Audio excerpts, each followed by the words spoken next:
Okay, so now we're moving on to chapter 19. The title of this chapter is In Which I Have a Good Look at Winter and Find Spring in the Snow. So at the end of the last chapter, his father left. And so now let's find out what happens next. With Christmas over, the winter became serious.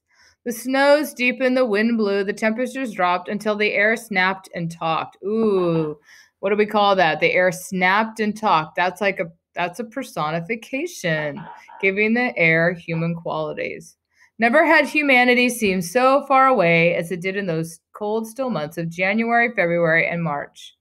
I wandered the snowy crags, listening to the language of the birds by day and to the noises of the weather by night. The wind howled, the snow avalanched, and the air creaked. I slept, ate, played my reed whistle, and talked to Frightful. To be relaxed, warm, and part of the winter wilderness is an unforgettable experience. I was in excellent condition, not a cold, not a sniffle, not a movement of fatigue. I enjoyed the feeling that I could eat, sleep, and be warm, and outwit the storms that blasted the mountains and sub-zero temperatures that numbed them. It snowed on. I plowed through drifts and stamped paths until eventually it occurred to me that I had all the materials to make snowshoes for easier traveling. Here are the snowshoe notes. And if you know a snowshoe, uh, there are the things that you tie onto your shoes, and it makes it much easier to walk in the snow. I made slats out of ash saplings, whittling them thin enough to bow, I should say. I soaked them in water to make them bend more easily, looped the two ends together, and wound them with hide. With my penknife, I made holes an inch apart all around the loop. I strung deer hide crisscross through the loops. I made a loop of hide to hold my toes and straps to tie the shoes on. When I first walked in these shoes, I tripped on my toes and fell. But by the end of the first day, I could walk from a tree to the gorge in half the time. Because when you walk in snow, if you've ever walked in snow before without snowshoes, your feet sort of sink into the snow. So snowshoes help you to walk easier on the snow so you don't sink into it. I live close to the weather. In fact, I'm going to show you a picture right now. I'm just going to open up Google and so you can see what a snowshoe looks like. And I'm going to pick up some images here so you can see.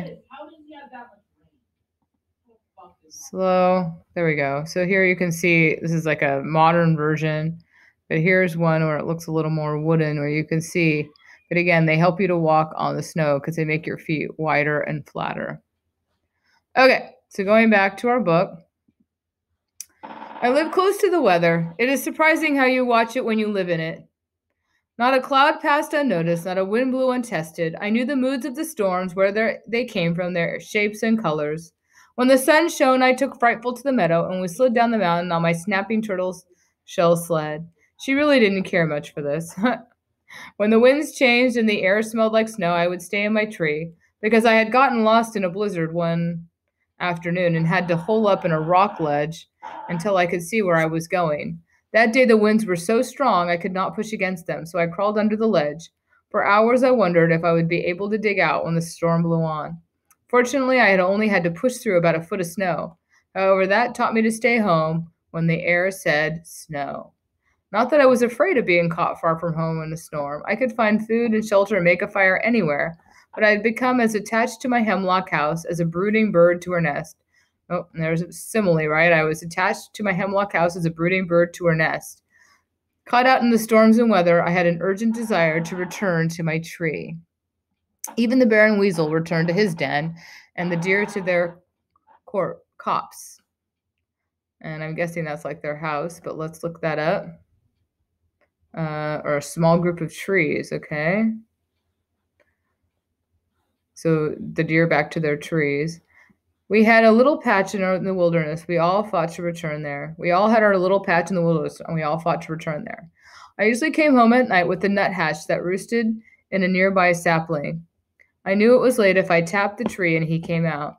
Sometimes when the weather was icy and miserable, I would hear him high in the tree near the edge of the meadow, yanking and flicking his tail, and then I would see him wing to bed early. I considered him a pretty good barometer. If he went to his tree early, I went to mine early too. When you don't have a newspaper or radio to give you the weather bulletins, watch the birds and animals. They can tell when a storm is coming. I called the nuthatch barometer. And when he holed up, I holed up, lit my light, and sat by my fire whittling or learning new tunes on my reed whistle. I was now really into the teeth of winter and quite fascinated by its activity. There is no such thing as a still winter night. Not only are many animals running around in the creaking cold, but the trees cry out and the limbs snap and fall, and the winds get caught in the ravine and scream until it dies. One noisy night, I put this down. There is somebody in my bedroom. I can hear small exchanges of greetings and little feet moving up the wall. By the time I get to my light, all is quiet.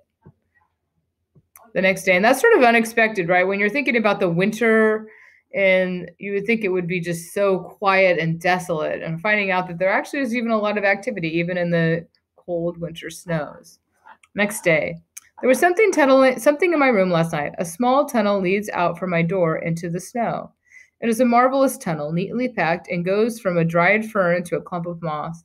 Then it turns and disappears. I would say, mouse. That night, I kept an ember glowing and got a light fast before the visitor could get to the door. It was a mouse, a perfect little white-footed deer mouse with enormous black eyes and tidy white feet.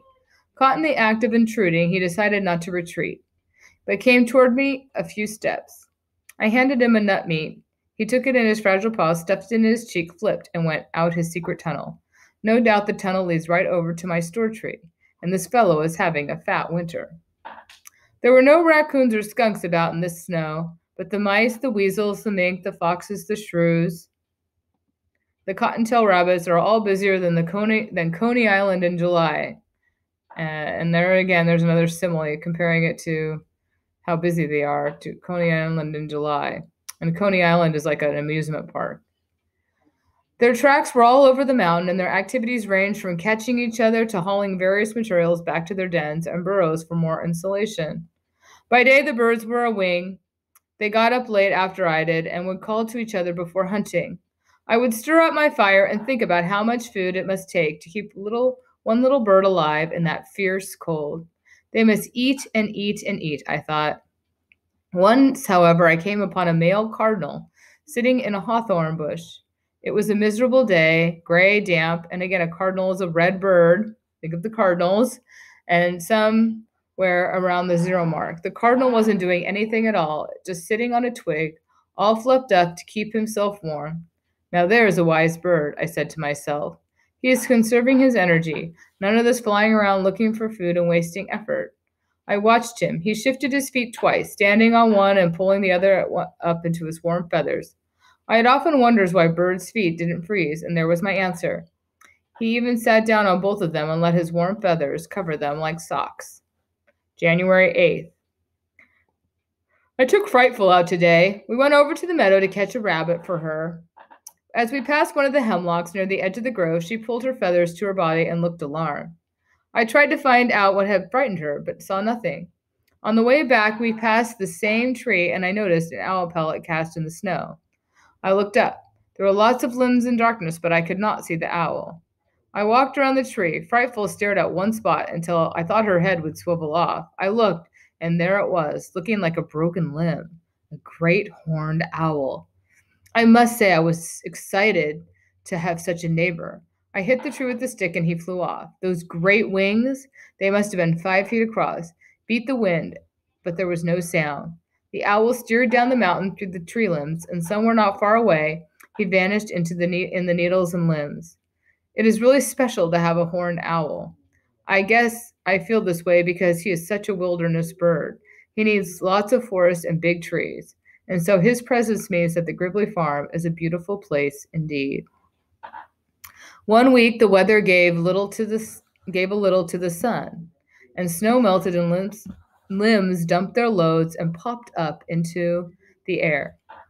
I thought I'd try to make an igloo. I was cutting big blocks of snow and putting them in a circle. Frightful was dozing with her face in the sun, and the tree sparrows were raiding the hemlock cones. I worked and hummed and did not notice the gray sheet of cloud that was sneaking up the mountain from the northwest.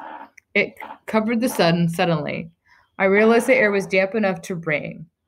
Oh, and that's very descriptive, right? The air is so damp, it's damp enough to ring. I would say as warm as a bug if I didn't get wet. So I looked at the drab mess in the sky, whistled for Frightful, and started back to the tree. We holed up just as Barometer was yanking his way home, and it was none too soon. It drizzled, it misted, it sprinkled, and it finally froze. The deer hide door grew stiff with ice as darkness came, and it rattled like a piece of tin when the wind hit it. And again, there's another simile, rattling like a piece of tin. I made a fire, the tree room warm, and I puttered around with a concoction I called possum sop, a meal of frozen possum stewed with lichens, snake, which is like a moth, snakeweed, and lousewort. It is a different sort of dish. Of course, what I really liked about it were the names of all the plants with the name possum. I fooled around for an hour or so brewing this dish, adding this and that, when I heard the mouse in his tunnel. I realizing he was making an awful fuss and decided it was because he was trying to gnaw through ice to get in. I decided to help him. Frightful was on her post and wanted to see the mouse's face, and I wanted to see the mouse's face when he found he was in a den with a falcon. I pushed the deerskin door. It wouldn't budge. I kicked it. It gave a little cracking like china. I realized that I was going to be iced in if I didn't keep that door open. I finally got it open. There must have been an inch and a half of ice on it. The mouse, needless to say, was gone. I ate myself and reminded myself to waken and open the door off and on during the night. I put more wood on the fire, and as it was damp in spite of the flames, and went to bed in my underwear and suit. I woke twice and kicked open the door. Then I fell into a sound sleep that lasted hours behind my usual rising time.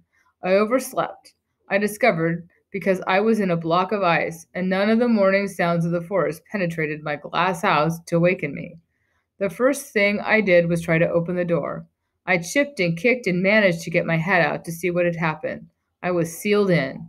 Now I have seen ice storms, and I know they can be shiny and glassy and treacherous, but this was something else. There were sheets of ice binding the aspens to earth and cementing the tops of the hemlocks and arches. It was inches thick.